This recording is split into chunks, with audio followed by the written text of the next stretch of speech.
So who is Saint Vincent? I guess that's a great question. When we think about Vincent de Paul, oftentimes we think about the great work that Frederick Ozanam did and created the Vincent de Paul Society. But we have to go back beyond that, beyond the 19th century, back to 1581 in the village of Pouilly in Gascogne, the province kind of below Bordeaux in France. And it's there that this little boy named Vincent is born and is working on a farm with his parents. There's not much. I mean, they have sustenance in the crops that they grow and that they eat. There's a little bit to sell, but really there's not much for the family. But Vincent, from the time he's about 8, it kind of captures in the local parish priest and in the local bishop this imagination that this young man is really intelligent.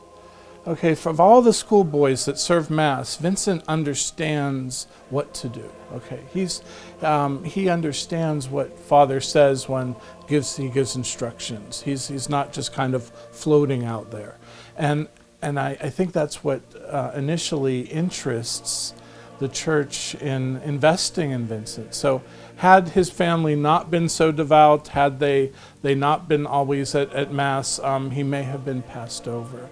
But since he wasn't, since he was there and excited, wanting to learn, showing this great piety, but also passion, for the liturgy, the bishop and the pastor both find money for him, a scholarship. We call it a benefice at that time.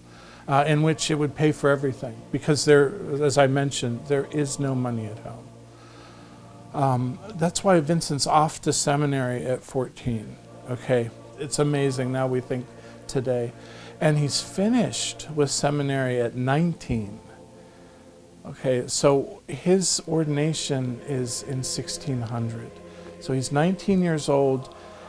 His bishop has to give a special permission because the Council of Trent had set initially at 25 and then they backed it up to 23, but 19, that's really young even for the 17th century. So we have this new priest in 1600 who is, again, just really impressing people. When he speaks to people, his Latin is really good. His comprehension of theology is superb. He's articulate, and he's from this little teeny town. So I mean, this is great. This guy is going to be important, the bishop believes, and that's why he goes ahead with the early ordination. And Vincent is sent to Paris not long after that to do further studies, and that must have been amazing, going from a farming village to Paris. Paris in 1600 is the center of everything. I mean, Louis XIV has not yet finished Versailles. He hasn't moved the court there yet, so everybody's still in Paris. The king is living at the Louvre. I mean, that's the Louvre Palace. I mean, that's the center of France. And to study at the University of Paris, oh my goodness. You know, it's been around since the 1200s. And Vincent begins his studies, but more importantly, he begins making friends with people, especially Cardinal Bérulle, who is the founder of what we call the French School of Spirituality. He befriends other people who are equally intelligent and form this group that sits down and really debates theology. So he's kind of on the cutting edge at a time not too long after Trent. It's about 60 years after the Council of Trent is over, but France still hasn't implemented a lot of the Tridentine reforms. So it's in the middle. It's in this middle growing period. And you have this young scholar Vincent de Paul, who's eagerly just eating up everything that Augustine wrote. You know, he's fascinated by that. He's fascinated by grace. That's his big treatise. You know, why grace? Why does God so freely, continually impart on his people this life-changing, supernatural gift of his grace? And he also begins to experience the world. Okay, so he's not lived, quote unquote, in the world, but now he's in Paris. And he's introduced to parties. They called them salons at the time. You know, these great meetings of the minds, where people gather and eat good food and drink nice drink, and debate and discuss. But Vincent, his heart is torn. Okay, at this period, he's 21, 22, a young priest, and everything seems to be in Paris about possessions. If you're going to be an upstanding clergy member, you have to dress the part, you have to act the part, and when people come to your rectory or your room, you have to have some nice things. And Vincent really slides right into that lifestyle. He becomes real obsessed with material things, to the point that later in life he uses the word, "I am horrified at my younger self." Okay. So this plays into, I think, where Vincent has an opportunity for transformation, and we see this. He's left a couple inheritances by people that he knew when he was his early years in Paris. And he had a lot of wealthy, elderly women friends. Okay, it's something that continues on, I think, is very easy to fall into in religion, to have people outside who fund things or something for us. He struggles with that because it's a chair here. Madame, de Joly left you this chair. Another of these elderly women leaves you this couch. Someone leaves you a set of bed furniture. Someone leaves you a set of a man's silk suit, a dark suit. These are things that he wants because he wants to fit in. And the clergy of Paris are all living very high on the hog. This is going to be no surprise when we come to the French Revolution that the clergy are attacked as well, because they're living just as high as the nobility, and they are demanding that everyone else live out their vows, if you will. So Vincent goes on a trip, on one of these trips, to go and get more furniture that he's inherited. The estate is in Marseille. He goes down by coach to the south of France, and in order to save time, because he needs to get back to Paris, he uses some extra money that he has to buy a ferry pass to Marseille. It's easier to go by water. And a day into that ferry journey, Barbary pirates from the coast of North Africa attack the ship and remove everyone on it and take them to Tunis. And Vincent then explains in a letter 3 years later what happens, because he disappears off the historical record for 3 years. The Bishop of Paris presumes he's died, okay, that he is drowned. The boat doesn't come back, right? They must have hit rough seas in the Mediterranean. What happens is that the boat is boarded. that these pirates take Vincent and I believe there's 11 other people on the boat. They take them to Tunis. They take them to a bazaar.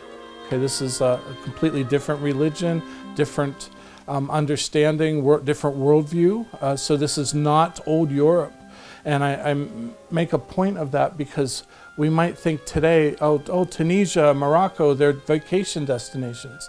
No, this was part of the great caliphate. I mean, this is Islam. This is a completely different world experience and a completely different religion. And Vincent steps off the pirate's boat in chains, right? And he mentions about his silk sleeves being torn by the chains.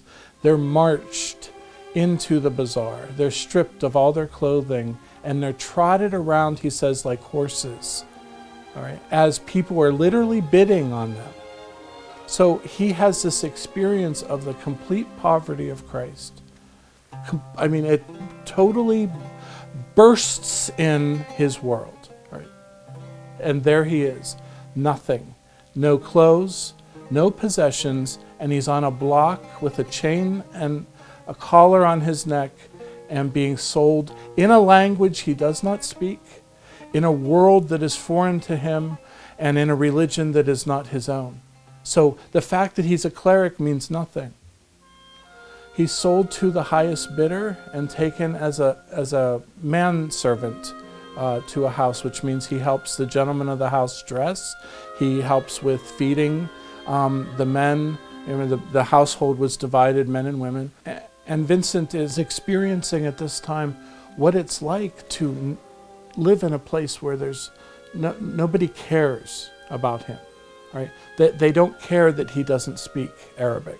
They don't care that he is not of their religion because he is a slave, right? And he is subhuman, right? That's his experience. It's 3 years into this where he's pretty much told God, I guess I'm here, right? And he works very hard. He gets a little bit of sustenance. They don't give him money, but they give him, maybe if he's working very hard, maybe he gets another tunic to wear or something. He's allowed to have the scraps from the table, things like that. So he kind of just reconciles to the fact that this might be my life.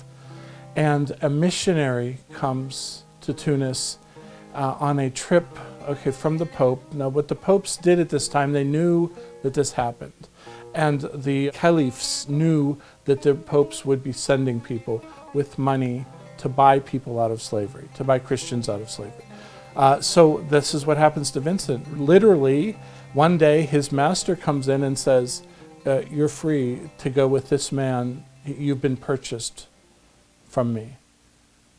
The group goes back to Marseille, and at this point Vincent writes the whole account. He writes it down and sends a letter to Paris ahead of him saying, I'm not dead. I thought I was dead, but something changed in me, and now none of this means anything. And he goes to Paris, and the bishop is expecting him to want to go immediately back to his academic pursuits, and Vincent says, no, send me to a parish. And he sends them to a parish, but Vincent's doing all this strange stuff, like inviting the poor into the rectory, having them live there. This is not going over well with his brother priests, right? Why are you wearing black cotton? They can't understand. Why are you wearing wool? There's silk, Vincent. Vincent has changed his whole persona, and they don't get it, that he's just dressing plainly now. So the bishop assigns him to one of the furthest parishes in the diocese. The church is being used as a stable. They haven't had a priest in like 6 years. And he goes and completely revitalizes the parish. Everybody in this little town is completely impoverished. Rags. Right? When the bishop visits, he notices that they're dressed in humble but clean clothing, that they themselves are clean. That the men's beards are shaped. They're not, going out everywhere. That the women are clean. That the children are fed. And he inquires about this, and Vincent says, well, this is what God is calling me to do. And soon the next town over, Vincent starts working. And then diocesan priests start coming to him and saying, how can I help? And he says, go in the ditch with that woman and help her get out. Go to that brothel and take this money and buy one of the women out of prostitution. Do you see that group of kids over there? Make them something to eat. Do you see that old man? His sores smell terribly. Bathe him. Do you see the prison across town with the men hanging out the windows? All right, go in there and talk to them. But first, what I want you to do is I want you to kiss their chains. And this is what these young priests start doing. And it's one parish. It's another town. It's a province of France. It's Île-de-la-France, the great county where Paris is. And it spreads through France, then into Spain, into Germany. And by the time of Vincent's death in 1660, it's everywhere but Antarctica. Every continent has these people, the congregation of the mission, he calls them. About 20 years into his mission, he has a chance meeting by this wealthy widow named Louise de Marillac. And she wants to meet him because she's had a dream where she's seen him, but she doesn't know his name. She's not been given any information. And she's going around Paris to priest saying, there's this guy, all right, he's in his 40s. He has a short-cut beard, and he works with the poor. He bathes them and feeds them. And I want to support that. And they're like, Vincent, you mean Vincent? Oh, yes, Vincent, you have to go. He's now living in a place called Saint-Lazare in Paris, which means St. Lazarus, and takes up the Lazarus who's sitting at the gate as the patron saint of the order, the one that everybody walks past, as Jesus tells us in that parable, that is saved because of his lowliness and all of his suffering, and so we have this beautiful imagery. And Louise goes there and she meets Vincent, and she has this money. She gives everything. She has gigantic inheritance from her husband.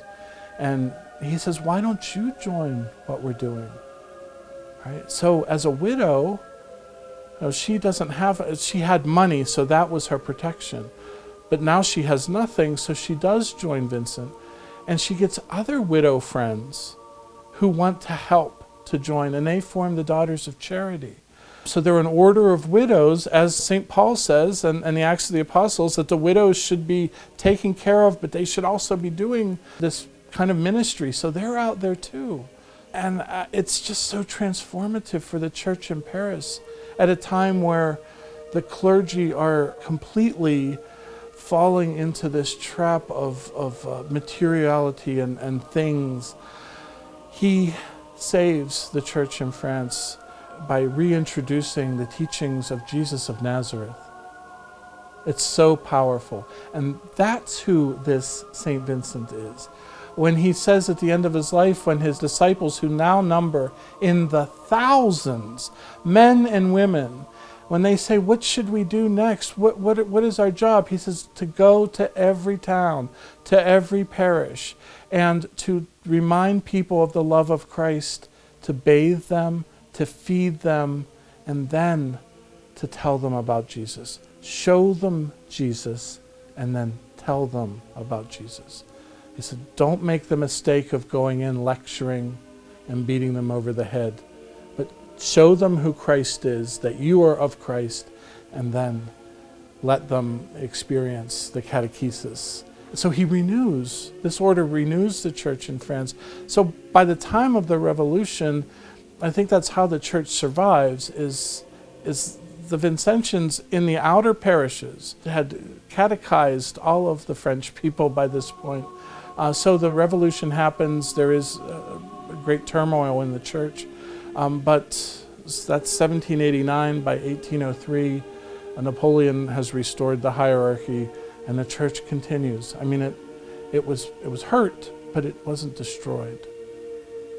And I think that's another gift that Vincent gives. So he wants us to go back to the teachings of Jesus and live those, and that will bring about God's kingdom here on earth, and remind us that we are all not only beloved, but we're all to be serving one another.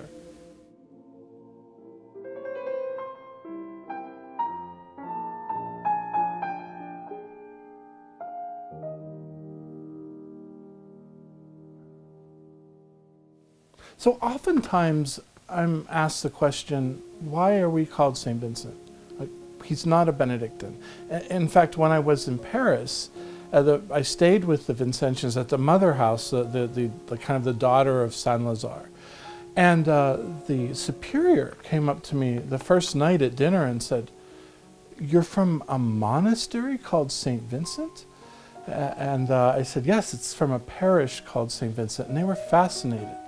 And I think that's an important question to answer, because it's our heritage. It's who we are. So when the parish is originally founded here in 1789, Father Brouwers, the Franciscan who founded it, is himself leaving the French Revolution. All right, this is a difficult time. So it's tied once again to France. He arrives here in the New World, and he wants, like anything, to be a good missionary priest. So he's Dutch, he can speak German, he can speak Dutch, and he can speak French. And he's learning English in his time here. When Father Brouwers makes his way to the western part of Pennsylvania, he's able to purchase a little piece of land that is called Sportsman's Hall. Right? It has been used as a tract for farming, and as of late, before he arrived, it was a place of hunting. And it had been owned by a man named Joseph Hunter and John Fraser before him. So it's an interesting piece of land in that it's so isolated. And the closest place, or the closest civilized area, is a place called Newtown, which we call Greensburg today. I always like to tell students, if you're on 30 and you see the sign for West Newton, that's West Newtown. It's a city west of Newtown or Greensburg. So out here, founding a parish is really in the wilderness. And that's what Father Brouwers does. He's a pioneer. I mean, he's out here with several groups of immigrants, right, who are farming shortly after the end of the French and Indian War. So these are individuals who are trying their best in a new place with very few resources, and especially they're lacking the resource of a faith environment. And that's what Father Brouwers gives them by building Sportsman's Hall, all right, which he uses half of for the parish, the actual church, and he lives in the other half of it. And it retains that name. It becomes a parish first of the Diocese of Baltimore, then of the Diocese of Philadelphia, which it remains until 1844, whenever it's carved into the Diocese of Pittsburgh. But if we think about the history of the buildings here, there's that log cabin called Sportsman's Hall, then there's a second wooden church, and then the third church is made of brick. And the congregants are extremely excited about this because it's permanent. Right? And they have enough money. You know, these farming people have worked decades by this point, almost 50 years, to put together something that is a testament to their faith and a testament to this American dream that anything can happen in this new world. So they prepare this beautiful building, brick, handmade, with pews and woodwork from the American chestnut trees from the ridge. This is before the blight, so the wood is just perfect. It's not wormy chestnut. And now what they need is it to be consecrated. Okay, this is going to be a permanent church. This is no longer a pioneer cabin where they have Mass. That's what's so important about this. This is going to become a parish. So the parish priest writes to the Archbishop of Philadelphia, Bishop Kendrick. He writes back and he says, "On my circuit this summer, 1835, I will make my way through Allegheny County and then come back around through Westmoreland County. And I will stop at Sportsman's Hall and I will dedicate your church. Right? They get a second letter that says when he's about halfway there, okay, I expect to be there in the middle of July. Okay? And what they're hearing and what we can trace, this is fascinating to me as a historian, what they're hearing from people of other parishes 100 miles away is that Bishop Kendrick, when he stops the day that he dedicates, he looks in his breviary and sees who's the saint that day, and that's the name they get. That's his practice. All right, so we can literally trace that summer of 1835 from Philadelphia out here and know where he was on what date by the old universal calendar of the Catholic Church. So he arrives at Saint Vincent on July 19th in the morning, 1835. July 19th in the old calendar is the feast of Vincent de Paul. And he consecrates the church to the protection and patronage of Saint Vincent de Paul. This French priest, he knows of Fort Ligonier, the bishop, he knows that there's a French connection here. And it just all works out. It's Feast of St. Vincent, this is who you get. They light the consecration candles. He chrismates the altar with the sacred chrism and chants the solemn mass of consecration. And the congregants, for the first time, have a solid building that's their parish. They have a patron saint, and from there forward, this name Saint Vincent is kept with who we are. When Boniface Wimmer arrives in 1846, so it's only 11 years later, he promises to now the Bishop of Pittsburgh that he will stand up for these people. He will stay here and be their priest, all right, and take over the parish. And there's some concern among the parishioners. Are you going to call us by another name? Are you going to take our patron away? And Wimmer actually thinks about it and writes in a letter about 3 or 4 weeks after arriving at St. Vincent that it's come to him, like it's come to him supernaturally, I believe, but it's come to me that St. Vincent de Paul is the patron of this enterprise, okay? It's the patron of this enterprise because I've come here to work with the people who everyone has forgotten about, the immigrant, right? And especially the Germans. He's very excited about that, to be able to provide something for these German immigrants. And as we know, as the story develops, his eyes are widened and he realizes his mission is much greater than to one single group of immigrants. And that's, I think, the inspiration of Vincent de Paul. The mission just isn't here in Paris. It just isn't here in Gascogne. It's everyone. And that's, I think, what impressed Wimmer about Vincent de Paul and why he kept that name.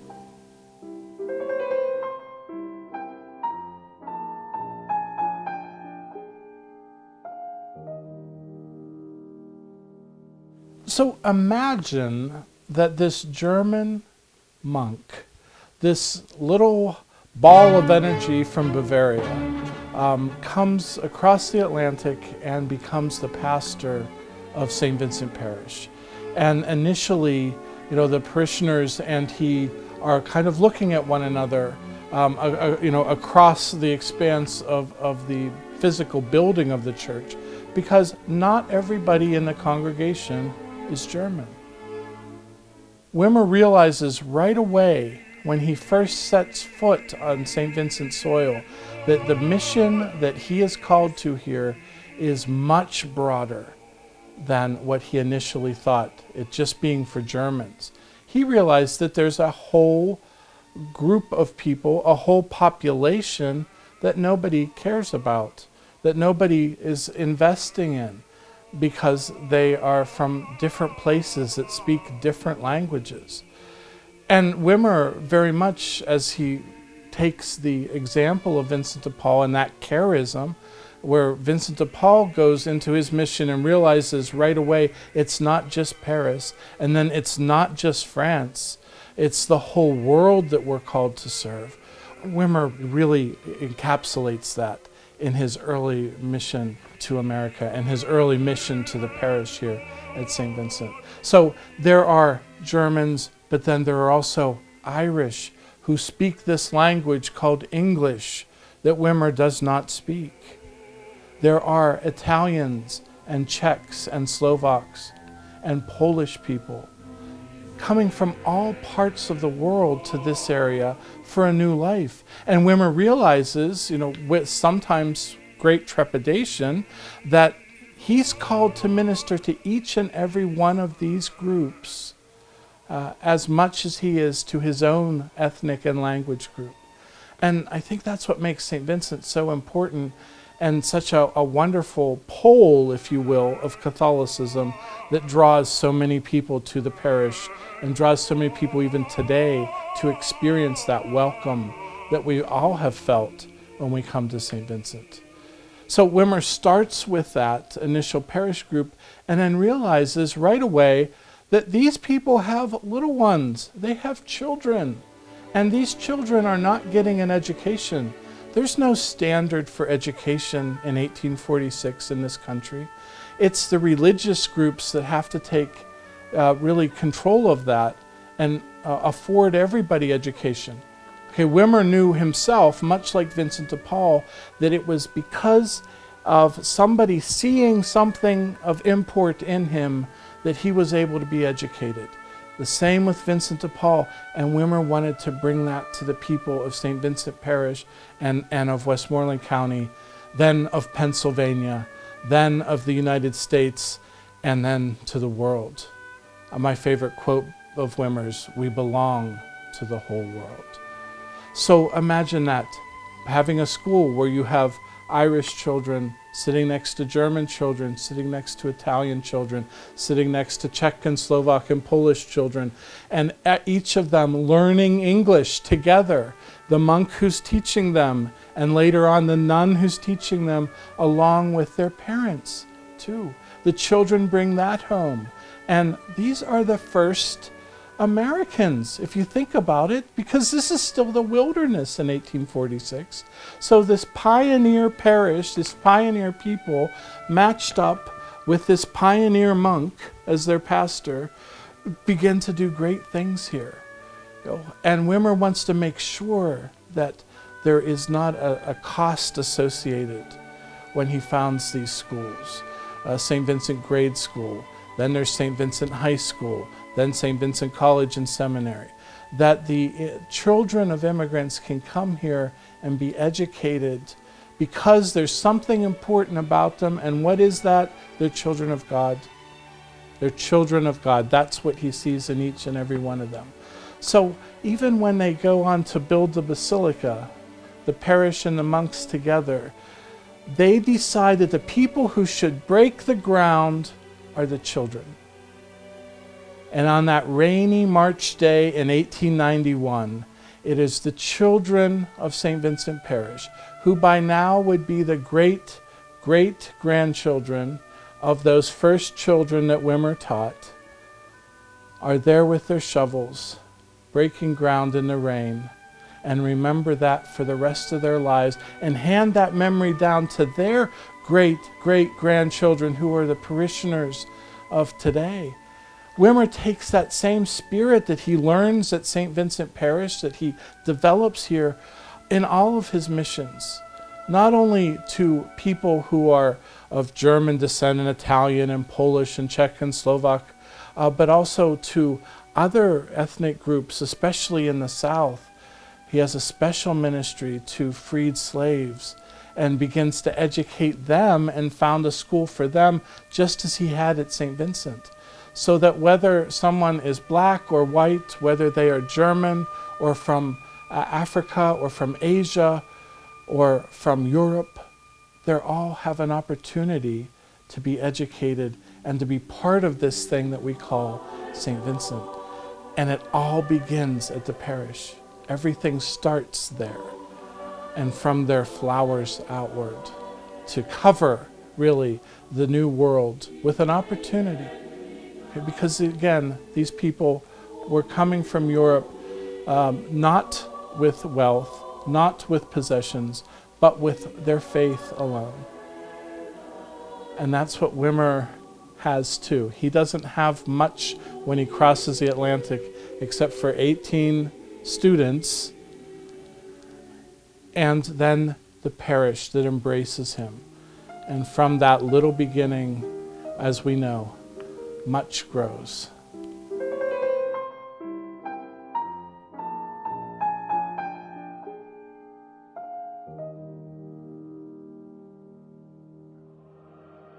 Boniface Wimmer's mission to America is very evident, even as we sit here in Placid Hall that's 170 years old. That brick and mortar is very much part of what has to happen, the buildings so that education, that worship can happen. And I often think of Saint Vincent de Paul using the brick and mortar of the gospel, of the life of Christ. Vincent goes to enlighten the world about what charity really means. And I'm struck by a quotation that he leaves us that says, "Charity is the cement which binds communities to God and persons to one another." That's Vincent de Paul. That's Saint Vincent Parish. That's the teaching of Jesus Christ.